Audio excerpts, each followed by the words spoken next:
अगर आप चाहते हैं कि कोई भी आपकी आलोचना ना करे तो एक ही तरीका है, कुछ मत कहिए, कुछ मत कीजिए और कुछ मत बनिए। लेकिन जिंदगी जीने का मतलब ही है काम करना, बोलना और आगे बढ़ना। और जब आप ये सब करेंगे तो आलोचना तो साथ आएगी ही। इस अध्याय में डेल कार्नेगी बताते हैं कि आलोचना से डरने के बजाय हमें उसे समझदारी से झेलना और उससे सीखना चाहिए। आलोचना अक्सर दूसरों की जलन, ईर्ष्या या उनकी सोच की सीमा का नतीजा होती है। अगर हम आलोचना को दिल से लगाकर बैठ जाएं, तो हम अपनी असली क्षमता कभी नहीं दिखा पाएंगे। याद रखिए, आलोचना उस पेड़ की छाया जैसी है जो सिर्फ संकेत देती है कि आप रास्ते पर चल रहे हैं। नमस्कार, स्वागत है आपका द रीडिंग नूक पर। How to stop worrying and start living, Dale Carnegie. पिछले खंड 5 में हमने जाना कि हम प्रार्थना के द्वारा अपने जीवन में खुशहाली, शांति, स्वास्थ्य सब कुछ प्राप्त कर सकते हैं। ईश्वर पर दृढ़ विश्वास हमें सारी समस्याओं और उलझन से बाहर निकालने में सहायता करता है। आइए अब जानते हैं अगला खंड 6, आलोचना की चिंता से कैसे बचें। इस खंड में कार्नेगी ने 3 अहम बात बताई है। पहला, याद रखें कोई भी मरे हुए कुत्तों को लात नहीं मारता। दूसरा, याद करें और आपको आलोचना की चोट नहीं पहुंचेगी। तीसरा, मैंने कितनी मूर्खताएं की है। आइए इसे विस्तार से समझते हैं। पहला, याद रखें कोई भी मरे हुए कुत्ते को लात नहीं मारता। 1929 में एक ऐसी घटना घटी जिसे देश भर के शिक्षा जगत में सनसनी फैल गई। अमेरिका भर के विद्वान इस घटना को देखने के लिए शिकागो की तरफ चल पड़े। पहले रॉबर्ट हचिंस नाम का युवक येल में पढ़ता था। फीस छूटने के लिए वह कभी वेटर का काम करता, तो कभी लकड़हारे का, तो कभी ट्यूटर या कपड़ों के सेल्समैन का।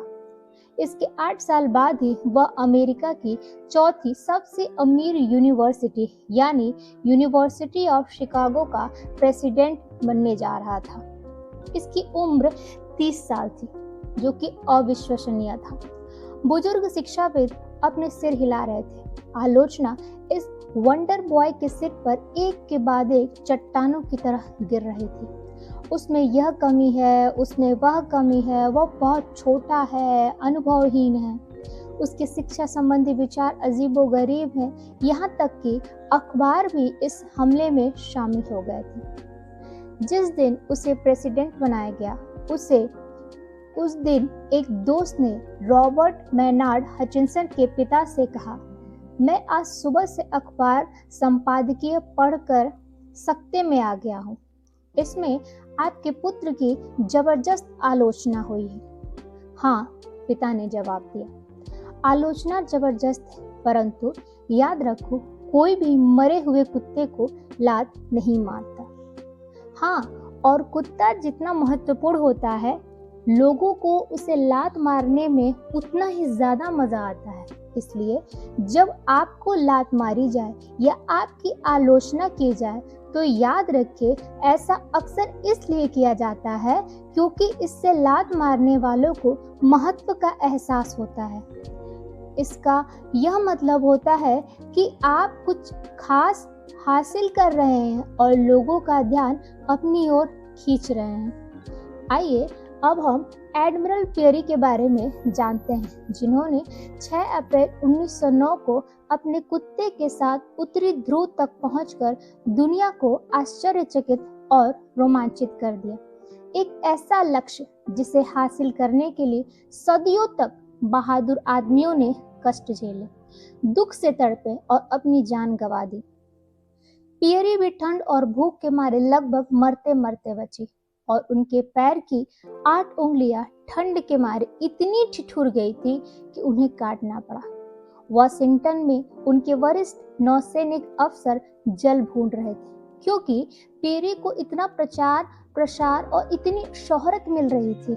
इसलिए उन्होंने उस पर यह आरोप लगाया कि उसने वैज्ञानिक अभियानों के लिए पैसा इकट्ठा किया था और इसके बाद वह आर्कटिक में पड़ा हुआ है और आवारागर्दी कर रहा है।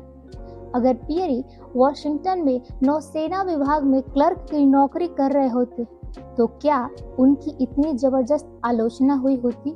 जी नहीं, वह इतने महत्वपूर्ण नहीं होते कि लोग उनसे ईर्ष्या करते। अगर हम अनुचित आलोचना के कारण चिंतित हो तो इससे बचने का पहला नियम है, याद रखें, अनुचित आलोचना दरअसल छुपी हुई प्रशंसा है।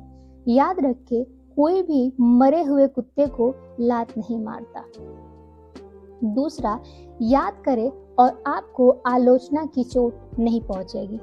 कई साल पहले न्यूयॉर्क के सन अखबार का एक रिपोर्टर कार्नेगी वैक शिक्षक कक्षाओं का प्रदर्शन बैठक में आया और इसके बाद उसने अखबार में उनके काम की हंसी उड़ाई। कार्नेगी इससे बौखला गए। उन्होंने इसे व्यक्तिगत अपमान की तरह लिया। उन्होंने सन की एग्जीक्यूटिव कमेटी के चेयरमैन गिल हाजिस को फोन किया और यह मांग की कि वह हंसी उड़ाने की वजह तथ्यों को बताते हुए एक लेख छापे। उन्होंने संकल्प कर लिया था कि रिपोर्टर को उसके अपराध की उचित सजा दिलवा कर ही रहेंगे। कार्नेगी कहते हैं कि आज उन्हें शर्म आती है कि उन्होंने इस तरह का व्यवहार किया।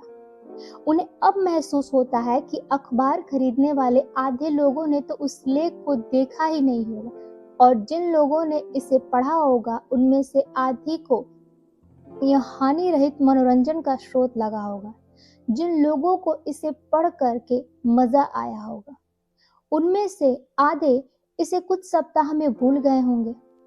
अब उन्हें महसूस हुआ कि लोग आपके बारे में ज्यादा नहीं सोचते। वह इस बात की परवाह नहीं करते कि हमारे बारे में क्या चीजें हो रही हैं। वे तो अपने बारे में सोच रहे हैं, नाश्ते से पहले, नाश्ते के बाद और आधी रात गुजरने के 10 मिनट बाद तक। आपकी या मेरी मौत की खबर से 1000 गुना ज्यादा चिंता उन्हें अपने सिर के छुटपुट दर्द की होती है। अगर आपको लगे कि आपका सबसे 6 अंतरंग मित्रों में से एक ने आपके बारे में झूठ बोला है, आपकी हंसी उड़ाई है, आपको धोखा दिया है, पीठ के पीछे वार किया है, तो भी आप आत्मकरुणा में ना डूबे। इसके बजाय हमें खुद को याद दिलाना चाहिए कि ठीक यही ईसा मसीह के साथ हुआ था। उनके मित्रों ने उन्हें पहचानने से मना कर दिया था। कार्नेगी कहते हैं कि बरसों पहले वह यह जान लिए थे कि लोगों को अपनी अनुचित आलोचना करने से नहीं रोक सकते, परंतु वह उसे बहुत ज्यादा महत्वपूर्ण काम कर सकते हैं। वह यह तय कर सकते हैं कि वह उस अनुचित आलोचना से विचलित होंगे या नहीं होंगे। यह बात हमें अच्छी तरह से जान लेनी चाहिए कि लेखक सभी तरह की आलोचनाओं को नजरअंदाज करने के लिए नहीं कह रहे हैं। वह सिर्फ अनुचित आलोचना को नजरअंदाज करने को कह रहे हैं। जब मेरी और आपकी अनुचित आलोचना हो रही हो तो यह दूसरा नियम याद रखें। अपना सर्वश्रेष्ठ प्रदर्शन करने की कोशिश करें और इसके बाद अपना छाता खोल लें कि आलोचना की बारिश आपके गले के पीछे से बहती हुई नीचे ना आ पाए। आइए अब जानते हैं तीसरा, मैंने कितनी मूर्खताएं की। लेखक बताते हैं कि वह प्राइवेट फायरिंग कैबिनेट में एक फोल्डर रखे हैं जिस पर लिखा है FD, जो फूल थिंग्स आई हैव डन, इन मूर्खताओं को जो मैंने की है का शॉर्ट फॉर्म है। इस फोल्डर में वह अपने द्वारा किए गए मूर्खतापूर्ण कामों को लिखित रिकॉर्ड रखते थे। वह कई बार इन बातों को अपने सेक्रेटरी से लिखवाते थे, परंतु कई बार वह इतनी व्यक्तिगत और इतनी मूर्खतापूर्ण होती थी कि इन्हें लिखवाने में शर्म आती थी, इसलिए वह इन्हें अपने हाथों से खुद लिखते थे। पहले वह अपनी मुश्किलों के लिए दूसरों को दोष देते थे, परंतु जैसे जैसे वह बड़े हुए, आशा करने लगे, समझदार होते गए, उन्होंने यह महसूस किया कि अंतिम विश्लेषण में अपने ज्यादातर दुर्भाग्य के लिए वह स्वयं दोषी हैं। परिपक्वता की उम्र में ज्यादातर लोग यह सबक सिखाते हैं। नेपोलियन ने सेंट हेलेना में कहा था, अपनी विनाशकारी बदकिस्मती का सबसे बड़ा कारण वह खुद है। अच्छा, मान लीजिए कोई आपको महामूर्ख कहकर अपमानित करता हो, तो आप क्या करेंगे? गुस्सा करेंगे? तहस में आ जाएंगे? लिंकन ने यह किया था। आइए जानते हैं। लिंकन के युद्ध सचिव एडवर्ड एम स्टैटन को एक बार लिंकन को महामूर्ख कहा। स्टैटन के भड़काने का कारण यह था कि लिंकन स्टैटन के मामले में हस्तक्षेप कर रहे थे। एक स्वार्थी राजनेता को खुश करने के लिए लिंकन ने एक आदेश पर हस्ताक्षर कर दिया था, जिसमें कुछ रेजिमेंटों को इधर से उधर किया गया था। स्टैटन ने न सिर्फ लिंकन के आदेशों का पालन करने से इनकार कर दिया, बल्कि यह भी कहा कि लिंकन महामूर्ख थे जो उन्होंने ऐसे आदेशों पर हस्ताक्षर किए। फिर क्या हुआ?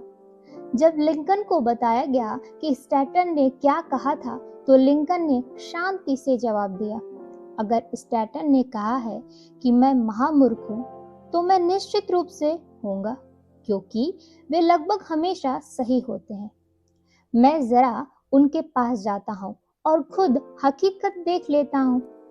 लिंकन स्टैटन से मिलने गए। स्टैटन ने उनके सामने साबित कर दिया कि वह आदेश गलत था और लिंकन ने अपना आदेश वापस ले लिया। लिंकन आलोचना का स्वागत करते थे। उन्हें आलोचना की गंभीर ज्ञान था और सहयोग की भावना के साथ ही वह उसे स्वीकार करते थे। आपको और हमें भी इस तरह की आलोचना का स्वागत करना चाहिए, क्योंकि हम 4 में से 3 बार से ज्यादा सही होने की आशा तो नहीं कर सकते हैं। अपने समय के सबसे गंभीर चिंतक आइंस्टीन ने स्वीकार किया था कि उनके निष्कर्ष 99% गलत होते हैं। ला रोशफूको ने कहा था, हमारे बारे में हमारे दुश्मनों के विचार हमसे ज्यादा सही होते हैं। आलोचना के बारे में चिंता से खुद को बचाने का तीसरा नियम यह है, हम अपनी मूर्खताओं का रिकॉर्ड रखें और खुद अपनी आलोचना करें, क्योंकि हम कभी आदर्श होने की आशा नहीं कर सकते हैं। इसलिए हम वही करें जो E.H. लिटिल ने किया, निष्पक्ष, सहायक, रचनात्मक आलोचना का आग्रह करें। आलोचना से बचना नामुमकिन है, लेकिन उससे टूट जाना आपके हाथ में है। इस अध्याय का असली संदेश है, आलोचना को व्यक्तिगत अपमान मत मानिए, उसमें से सही बात को सीख लीजिए और बाकी को हवा में उड़ा दीजिए। जब आप अपने मकसद पर फोकस रखते हुए आलोचना को सकारात्मक रूप से लेना सीख जाएंगे, तभी आप सच में जीना शुरू करेंगे, क्योंकि आलोचना का डर ही सबसे बड़ी बेड़ी है और उससे आजाद होकर इंसान अपनी असली उड़ान भरता है। अगर आपको यह विस्तृत सारांश अच्छा लगा हो तो हमारे चैनल द रीडिंग नूब को जरूर लाइक, शेयर और सब्सक्राइब कीजिए। कमेंट करके अपना अनुभव साझा करें। द रीडिंग नूब, जहां किताबें बोलती हैं और जिंदगी बदलती है। मिलते हैं अगले वीडियो में। धन्यवाद।